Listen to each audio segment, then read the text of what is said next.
So you wanted to get into cranes part 4. Let's talk about safety. You're going to establish a route. You're going to be on that route, and every 2 weeks you're going to service, and every month you're going to go check on your accounts and everything. You can't, okay, from someone like me who was chased, almost ran off the road, my van was hit twice. They tried to rob us from the end of day. They followed us to 4 different locations. You got to protect yourself. You've got to change your habits. You've got to change where you go, how you do it. Do it backwards. Do it a different day. Don't do them on the same day. Change everything you do, because it's very important that you protect yourself. Look around your surroundings, how you present yourself in the business. A lot of businesses will let you leave with the money and come back later. Like, just collect it quietly, leave, come back later, or go out to your car or van if you have a work van, count it in there quietly, come back in, hand them some money in an envelope, and just nobody knows what you're doing. They see you doing it, but they don't see the actual product. You know what I mean? So, and if a lot of my locations won't let you leave with the money, you have to count it there. So if you do have to count it there, sit in a booth or sit somewhere where your back is against a wall. That way there's nobody behind you, and you can actually focus on everything in front of you while you're trying to count. An operator who knows, well, who's been along a long time, also brought up a great point of there's counters in the machines. Keep a logbook in there and write down the counters. Then bring cash with you that's already bundled, ready to go, already counted. Go by the counters. Write down the counter, do the math on every machine, and pay them. Don't count it on the spot. Just take the money with you and leave. Keep, take a reserve of cash with you. That way you're in there, you're not counting it, you put it in a bag quietly, and you're out of there. And then you go by the counters, and when you get back and you count it, and then maybe it's $1 or $2 off or something's wrong, you can adjust it for them next month. You make a note when you go back next month that, hey, it was off this much, or I owe them this much more. And that way you're not counting money on location. There's no reason really to count money while you're there. There isn't, unless the owner wants to see you do it and wants to see the money. There's a lot of owners out there with a lot of trust issues and everything else. So if you do have to count while you're there, keep your back to a wall, keep your noise to a minimum, okay? I use buckets like this, and we'll just say these are quarters here. Shoot. Here. That's loud. That draws a lot of attention to you. Try and keep it quiet. Now what I have been doing is I've been taking buckets and customizing. This is speaker box carpet for, car audio, but any carpet will work. A thin carpet. You put them in the bucket, and now when you pour, it's not as loud. It's not as bad. It's quieter. This counter here is loud as can be. So if you carpet that, you still tear it, so it still weighs the same. It'll still be okay. Or use a different carrier, or even this bucket, tear the bucket before you put the quarters in. Let it tear out, and then you know exactly how much is in there, and you can pour them in quietly while you're sitting in your corner. Now, when I sit in the corner of a booth, I put my stock in front of me so people can't see what I'm doing. They can't see me counting money. They can't see me doing this. They do make battery operated versions of this, but again, this thing is loud as snot. You know what I mean? It's gonna make noise. It's gonna So I mean, you're drawing attention to yourself you don't want to do. I mean, everybody knows that sound. Everybody's seen Scarface. Push it to the limit. No, you don't want to do this in a restaurant. You don't want to do this at your locations because people notice. And then the wrong people notice. You know what I mean? That's too much attention. And they think it's a lot of money, and you're going to get hit in the head, you're going to get robbed, or worse, you could end up dead. So quietly do your thing. Cover yourself up, put yourself in a corner, count it there. Now, on your route, you want to change your route, change what you do. Different days, no one can guess what you're doing. They can't figure out what you're up to. And secondly, carry protection. I mean, I carry this here is a 9mm with an extra clip, extra magazine. I carry this one on certain days, and then when it's summer, I carry this tiny guy. He holds 11, and it's pocket-sized. It's very small. If you can carry in your state, I recommend carrying. You can carry mace, you can carry a knife, and carry other things to protect yourself, whatever you feel comfortable with. But definitely think about self-protection, because, as I said, if I wasn't on the game, it would have been bad. Secondly, your coin boxes, you can put this carpet in too, because you can hear it. But with carpet, it's not as bad. They don't notice it as much. It doesn't echo through the place like, oh, there's money. Let's go see it. I mean, try and keep it low key. Like, we use minivans that have no writing on them, nothing. We don't advertise that we are a vending company or anything on our vehicles, because that just draws a magnet to, oh, there might be money in there. What does he do? Oh, yeah, well, let's go check it out. I don't want nobody knowing anything, because you're a target. It's like having a cargo trailer, a covered trailer with Ski-Doo on the side. Captain Obvious, there's Ski-Doos in there. Well, the same thing with having that on your car, on your van or whatever. You're trying to advertise your business. I get it. But do it a different way, a low key, more low key for collecting money. As I said, you got to protect yourself. Like, don't always go right back to the warehouse. Don't always go straight home. Turn. Make 4 left turns. See if anybody's following you.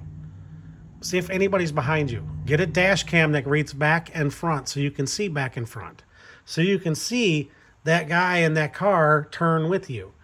And if anything happens, especially for liability for having employees and having a route, if anything happens, you've got it on video on the dash cam as well. Like, the whole thing with me getting rammed off the road was on dash cam. The guy had no plates, tinted windows, and was not found. But that being said, it was a setup. So now on some of those locations, we take the money with us. We don't even count it there. So, and we're going to switch to going by counters and just count it when we get back, especially on a lot of locations that we can get away with that at. That being said, don't get complacent. Don't think just because you've got cash with you that you're going to be okay. Be smart.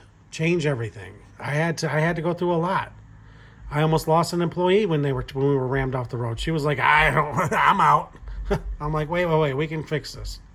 Next part of this video is for YouTube and anybody on any of the social media sites who post videos. Most of this is a parody. Oh, let's show some landmarks of where I'm at my location.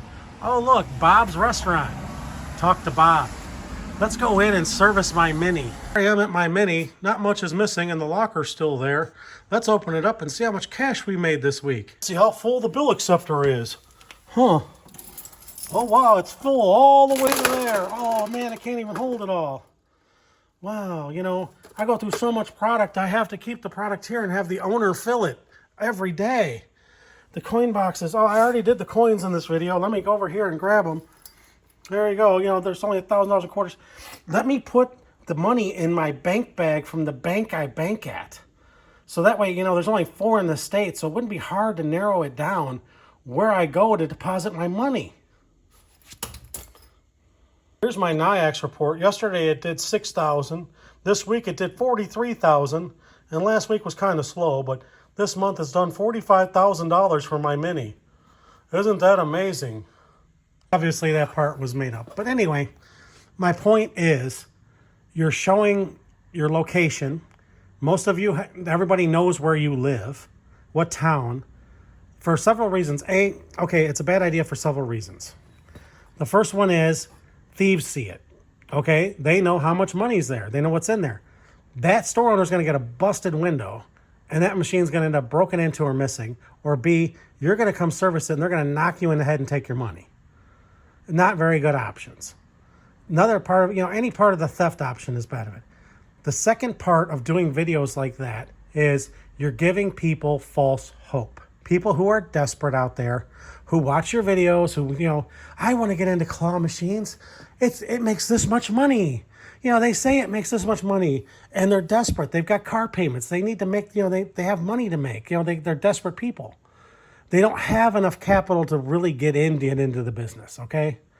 They don't. And you're giving them a false narrative, a false hope that if they buy 2 minis and spend $2,000 of their last dollar, they're going to get these locations and they're going to make that money back and everything's going to be okay. And it's very apparent by how many minis we see on Marketplace. Every day we see minis on Marketplace. I bought 5, 10, I bought this, I bought that, because they're falling for it. Realistic numbers only, please. And I understand minis can make some money. I understand that, but don't lie. I can smell a lie like a fart in a car. Okay, I know how much coin is in there versus how much cash is how much you really did. So please, the third part of this is me being a big operator, and I'm considered huge. I personally, if I heard a video of a guy down the street, my competitor, which there's no friends in business, there's no F in business, friends, there's none. I would go to that location. Say you had Bob's and you told me Bob's did $700 a week. I'm guaranteed $2,800 a month from a mini. I'm going to bring that crane with me, and I'm going to bring a mini with me, and I'm going to put everything in that place. And since I'm going to find out who Bob is, because you told me, I'm going to go up to Bob with 2 cruise tickets to the Bahamas for 7 days. I'm going to go to him with $4,000 in cash and say, kick this guy out, let me in. Here's a 5-year contract. I'll do it. And we'll make more money with these 2 machines than you ever would before. And I'll even probably up it to 35 to 40%. There's no friends in business. Bob's going to ditch you. Bob's going to say, all right, done. I don't care about the $4,000. That's only a couple months. That's 2 months. I don't care. Secondly, if it doesn't work, I'll send in 2 hookers and the cruise tickets and more money until it works. I mean, you can get shady in business. There's no friends in business. There's nobody who's local, who's your competitor, who's your friend. It doesn't work that way. I hate to be this way and sound this way about this, but you have to guard your locations in your videos. I mean, one guy, I forgot who he was. He's a big YouTube guy. He got out of his car in a parking lot. All I saw was, what I mean is all these videos they post online all have this big cash. Look at all the cash, cash, cash, cash, cash. Every video is the same. Mountains of cash. Now, what they don't realize is they don't hide their locations from anybody. I'm not Jose Monkey, but I can find their place in 2 minutes flat by their video. And I can go there and offer more money because I know exactly how much that spot's doing. And the bad part about this too, there's another very bad part about these videos is this. This is my machine here. We're going to service it. Oh, look, we turn the locks. We take the padlock off, and this is how it opens. Oh, look. This is where the cash is stored. This is how you push a button down here, and the thing comes out, and we get all the cash out. You're showing them how to, oh, the coin box is down there. Let's get that out, too. Oh, yeah, and then, we show the locks here and how it locks. So you're showing thieves how to break into every machine out there. It's not a good idea. I mean, Captain Obvious, you're showing them how to break in. And some of you don't even use padlocks. Or you use the stock locks from like Neofunds in them. I mean, everybody's got those keys. These keys are common. How many you want? I mean, you don't even change the locks to your own code. I mean, it's ridiculous. I've got bags and bags and bags of these that I don't use without padlocks. You got to protect your equipment. You can't just rely on people being honest because they can order those keys. They'll get those keys. Get your own locks made, your own key code. This is a great lock. This is made by Van Lock out of Ohio. There's no picking that.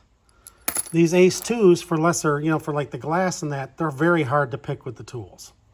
But I mean, I have thousands of my own locks and I change them all out because everybody can get your keys. The point I'm trying to make is these machines sitting here, all of them in my warehouse, are not out on location. They're not making any money right this minute.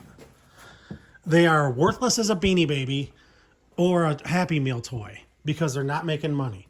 If you lose your location because you told somebody it made money and you're going to go, oh, I made this much money here, and you lost that location, no matter how much you think that owner likes you, cash talks, money talks. Another aspect of this too I'd like to bring up is check your totals. Okay, let me explain this. Where is it? This guy right here, this one.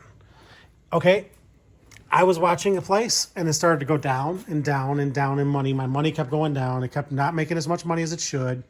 It kept just, money was, you could tell the owner was not happy. He was stressed.